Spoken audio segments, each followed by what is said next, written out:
Bonjour à toutes et tous, bienvenue dans la syndicale, épisode 2, Oui, bonjour à tous et toutes. un épisode plus sur l'actualité, Mm, a priori. oui, On va parler de la question de l'Ukraine, de la question de l'économie de guerre en général, qui est revenue sur le devant de la scène et qui a remis au débat la question de l'économie de guerre en général et de réarmement tout à en fait. Europe, mais aussi ailleurs. On va parler de ce sujet aujourd'hui, un sujet sérieux, un sujet un peu complexe. T'es là pour Ouais, nous en parler? bah oui, sur comment on finance, parce qu'on va voir que c'est toujours les mêmes qui payent, en fait. Pour financer les grands projets là, de Macron, qui veut en effet constituer une armée européenne, en fait, il y a trois façons de faire. La première, c'est, et d'ailleurs Sébastien Lecornu, notre ministre des Armées, l'a dit, c'est mobiliser l'épargne privée. Alors Hmm. qu'est-ce que ça veut dire? Ça veut dire que vous avez tous, ou toutes, ou du moins une grande majorité d'entre nous, réussi parfois à mettre 20, 50 balles de côté sur un livret A. Et ce livret A, en fait, il travaille. C'est-à-dire qu'en fait, votre argent, il va spéculer, créer des dividendes pour des actionnaires. Et à la fin de l'année, vous touchez, là je crois que la moyenne du livret A, c'est à peu près 3%. Donc vous touchez 3% en fait de ce qu'il y a sur votre livret A. Et bien en fait, mobiliser l'épargne privée, ça veut dire que non seulement le taux de livret A, il va baisser, vous toucherez plus 3%, vous allez toucher 1,5, et que ben, tout l'argent qui travaille, tous les dividendes en fait qui sont créés, tout l'argent qui est produit par le fait que votre épargne elle dort, va être versé vers des industries de réarmement. C'est-à-dire qu'en fait le gouvernement il va distribuer cet argent-là directement, ça va travailler pour des industries comme Thales, comme Dassault, et puis bien évidemment, on n'oublie pas qu'il y a une partie qui est reversée aux actionnaires. Attends, ça veut dire que moi j'ai pas le choix. Ça veut dire que mon livret A il est utilisé automatiquement pour Alors, ça? en fait, ce qu'il faut savoir, c'est que oui, par défaut, à chaque fois que tu vas à la banque et que tu mets ton fric sur le livret A, cet argent-là, maintenant, mobiliser l'épargne privée, c'est ça, ça va aller travailler pour l'effort de guerre. C'est-à-dire que ça va aller travailler pour des entreprises qui construisent des armes ou produisent des infrastructures qui vont servir à l'acheminement des armes. Hein. On Ok. peut penser aux bateaux, encore aux satellites aérospatiales, ça va servir à ça. Si vous voulez pas que ça se fasse, bah en fait, par exemple, typiquement, il y a des clauses dans les contrats, il faut se rendre à sa banque et demander à ce que l'argent, les bénéfices engendrés par le livret A soient redirigés vers des coopératives et tout. Mais du coup, ça demande quand même un effort et par défaut, ce sera toujours du coup les armes qui vont gagner. Et imaginons, moi j'ai un livret d'épargne populaire. C'est le cas aussi? Oui, absolument, toutes les banques. Ok, alors, du coup là tu parles des banques, tu parles de la question de notre argent à nous, Ouais. qu'on a réservé, Bah ouais, la etc. spoliation, en fait, la captation par les grandes entreprises d'armement, par les grands marchands de la mort, en fait, de notre argent à nous, individuel. Mais l'État d'habitude il récupère de l'argent surtout sur nos impôts, là ça passera pas Alors là-dessus? non, ça passera pas par les impôts parce qu'en fait les impôts c'est une façon un peu de dire qu'on touchera pas aux impôts. C'est une façon d'acheter la c'est marrant de le dire pour cette Acheter époque-là, la mais c'est guerre? d'acheter la paix sociale, quoi. C'est un petit peu ça, parce que sinon, ce que va faire le gouvernement, c'est il va faire ce qu'on appelle un grand emprunt. Alors, le grand emprunt, c'est cette idée qu'a eu Macron et pas que lui d'ailleurs, de faire un emprunt, une espèce de pot collectif, de cagnotte commune entre les différents pays de l'Europe à hauteur de 800 milliards. Mhm. Et pour faire ces grands emprunts, ben, en fait, on va emprunter à la Banque européenne, donc c'est-à-dire à Francfort. Et alors là, bah, c'est pareil. Hein. Je vous rappelle qu'il y a quelques mois, on nous disait que la France était prise à la gorge, il fallait absolument se serrer la ceinture Ouais, ça je parce me qu'il y souviens avait bien. la dette. Il y avait la dette, Voilà. Et la alors là, fameuse. la dette, on l'a complètement oubliée. Il n'en est plus du tout question. Là, la dette, a priori, c'est plus un problème. Même, on va aller réemprunter. Et on sait très bien que c'est provisoire parce que dans quelques temps, qu'est-ce qu'ils nous diront? Un peu comme le Covid, le quoi qu'il en coûte, il finit toujours par nous revenir en nous disant, bah ouais, mais vous avez vu, on a été obligé de faire, d'emprunter davantage, donc vous allez devoir rembourser. Et généralement, bah, qui c'est qui rembourse? Ce sont bah, les travailleurs, les travailleuses, l'ensemble de la population. On va réduire leurs acquis sociaux pour faire peser sur eux, peser sur ces travailleurs et ces travailleuses, en fait, le poids de la dette, parce qu'on dit qu'il n'y a pas d'autres possibilités de la rembourser. Ah, attends, tu dis réduire les acquis sociaux, on n'en a pas parlé encore, là je vois pas tout de suite. Ça veut dire, attends quoi, le conclave des retraites c'est déjà foutu là? Alors ouais, en fait, c'est toute la magie de l'économie de guerre, hein, c'est-à-dire c'est rendre possible ce que le discours d'austérité rendait impossible, c'est-à-dire que les dépenses publiques, on va les accroître tout en prenant leur réduction. En gros, en clair, on va les accroître, mais pas pour fabriquer des lits d'hôpitaux, pas pour faire en sorte qu'il y ait plus de profs Ok. devant les élèves. On va faire en sorte que ce soit l'armée, qu'on va faire des dépenses publiques pour l'armée, tout en réduisant les coûts des autres services publics. Donc là, par exemple, moi, je suis éducateur Ouais. spécialisé. Je travaille dans le social. Mhm. Je dépends que des aides publiques, hein. Mhm. Il n'y a pas de privé, il y a voilà.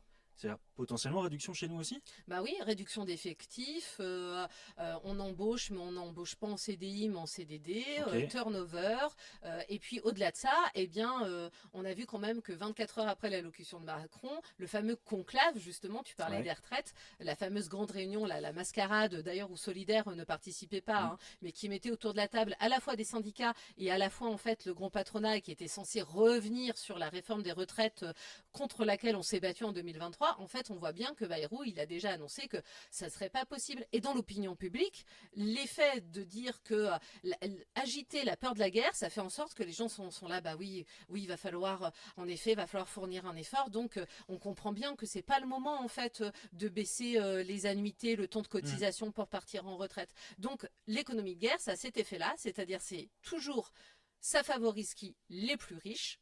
Ouais. Et ça, ça paupérise davantage, c'est-à-dire ça fabrique de la pauvreté sur le dos des travailleurs et des travailleuses, parce que les bénéfices engendrés par les entreprises, elles vont être dirigés vers justement l'économie de guerre, que nous, en plus, on voit bien que notre épargne, elle va servir également à alimenter cette économie, et puis qu'au-delà de ça, ceux et celles qui ont essayé de rentrer, je déteste ce terme, sur le marché du travail, Mhm. ça va être plus compliqué pour eux. Et ceux et celles qui en sont sortis et qui aujourd'hui sont à la retraite, leurs conditions de pension vont être encore plus baissées. Donc la guerre, elle profite en fait qu'au grand capital. Ok.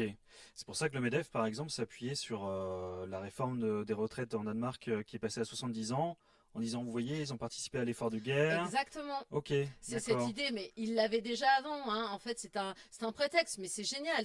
On va tout légitimer avec la peur qu'on a, qui convoque l'image d'Épinal de la guerre. Voilà, et cet effet de réarmement, on va tout légitimer en disant, on va détricoter votre code du travail davantage. Vous allez plus bosser 35 heures, vous allez bosser davantage. Ouais. On va arrêter de recruter, moins de services publics, et ce sera, et c'est ok, puisque vous êtes bien conscient que quand même, là, il faut fournir un effort. Bon, du coup, on a compris le délire un peu là, hein. Mhm. Nous, en tant que syndicat, là-dedans, on va servir à quoi? On va faire quoi, nous?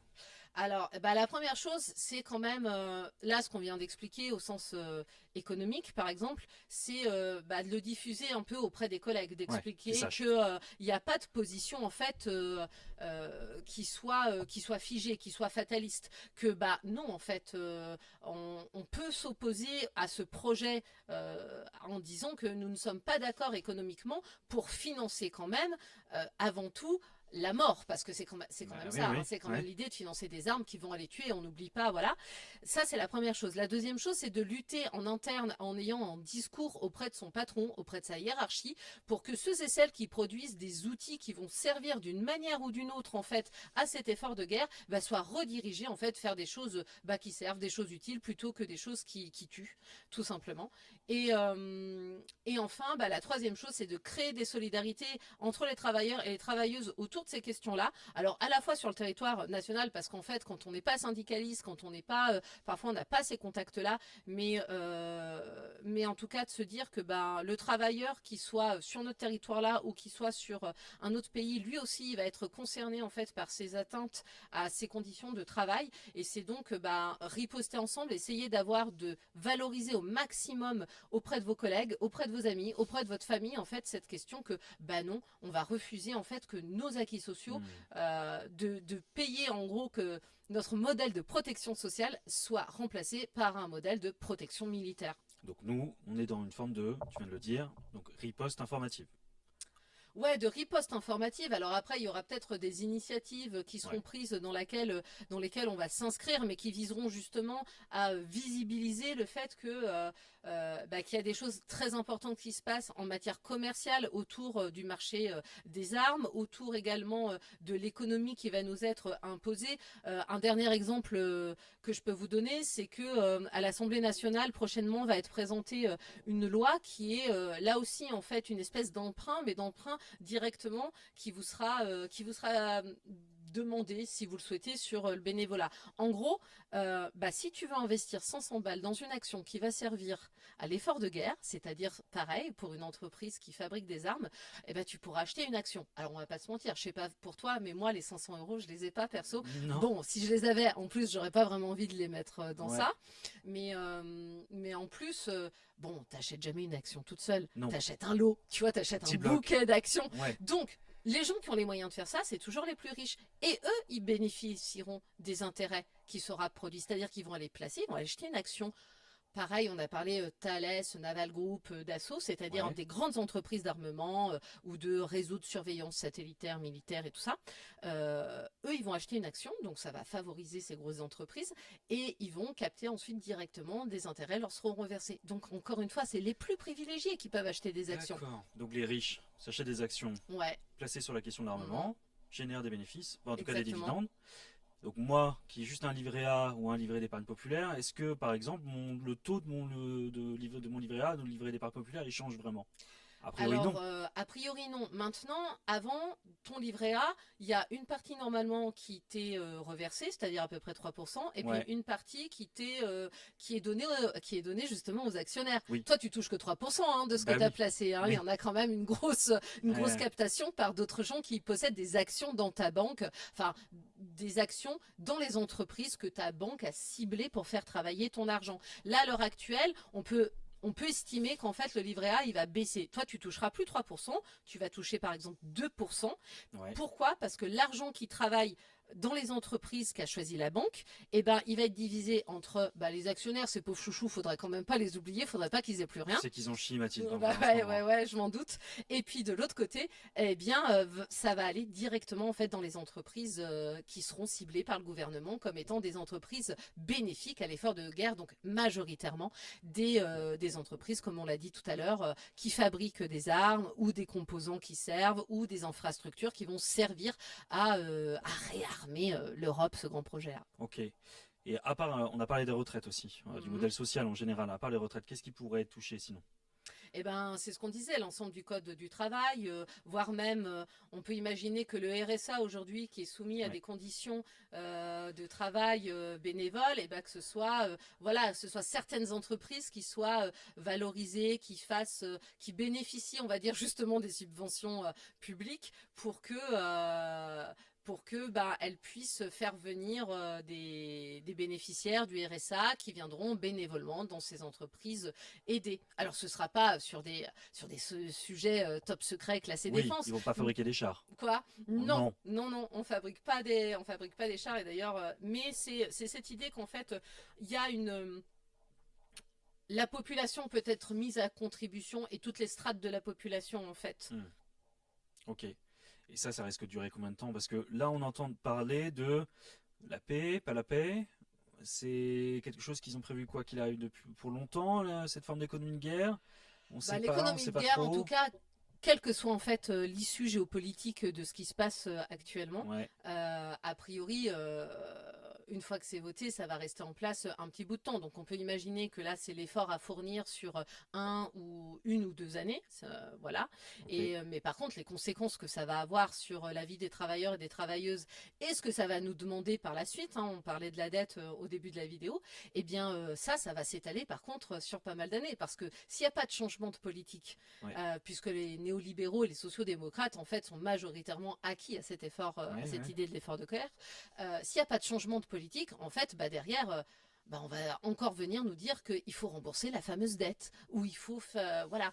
Ah, c'est sans fin, quoi. Ah, c'est absolument sans fin. C'est vraiment le prétexte ultime pour spolier la population sur des ressources collectives qu'elle a, une protection sociale, la sécurité sociale. Ok. Donc l'hôpital va pas aller mieux? Non. Non.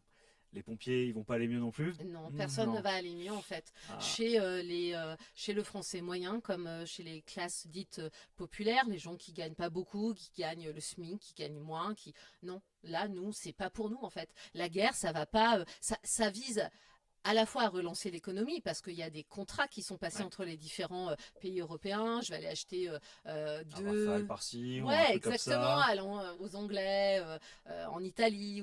Donc ça vise à relancer une économie, mais c'est toujours une économie qui est à destination des plus riches en fait, Hmm. et qui sera encore moins pour, on va dire, les plus démunis, puisqu'il y aura moins de services publics. Donc à destination des plus riches, mais Mhm. pour tuer les plus pauvres. Exactement. Parce que je crois pas que ce soit les plus riches qui soient sur le sol en Ukraine ou en Russie là.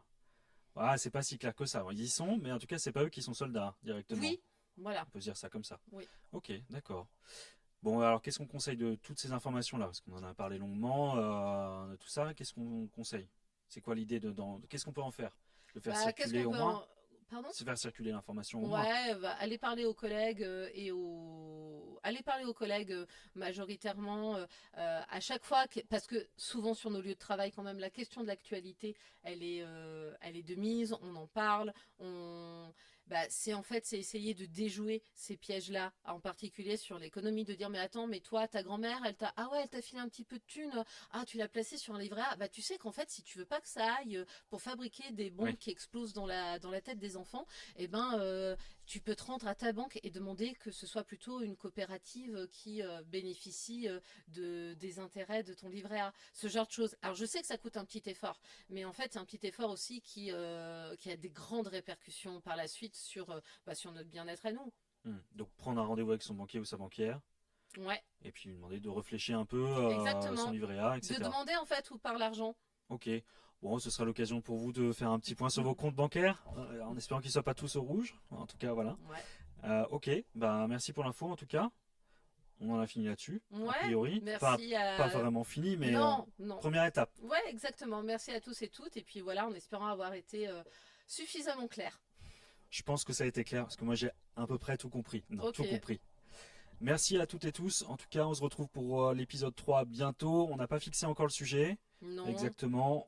Vu que l'actualité va quand même plutôt très vite en ce moment, on Oui, risque de se faire rattraper sur ce qu'on avait prévu, parce qu'à la base, on voulait vous parler du travail en général. exactement. On voulait vous parler des retraites aussi, parce que c'est toujours un sujet Ouais, d'actualité. de façon générale, qu'est-ce que c'est une retraite par répartition? Qu'est-ce que c'est une retraite par capitalisation? Parce que ça, on en entend parler depuis quelques temps, hein. Moi, j'ai Ouais. entendu un Édouard Philippe qui se présente au présidentiel et un Darmanin dire en fait, il faut lâcher la retraite et peut-être passer par capitalisation. On va pas tout spoiler, on vous en parlera un peu plus sur un prochain épisode. En tout cas, merci à toutes et tous. N'hésitez pas à suivre la chaîne, à partager la vidéo à vos potes, à vos collègues de taf, c'est aussi, Ouais, surtout à vos parents, à votre famille, etc. Histoire que l'information circule un peu, que nous on se fasse un peu connaître aussi sur les positions de solidaires, en tout cas que tout le à fait. syndicat soit connu. Merci à toutes et tous. N'hésitez pas à faire sonner la cloche, un petit j'aime, un petit commentaire, c'est toujours mieux. N'hésitez pas à nous proposer aussi des sujets, on pourra certainement les traiter. Si l'actualité se Se décélère un calme un peu, peu, elle se ouais, ça calme un serait peu. bien. Donc en attendant ça, en tout cas, merci à toutes et tous et bonne journée à vous.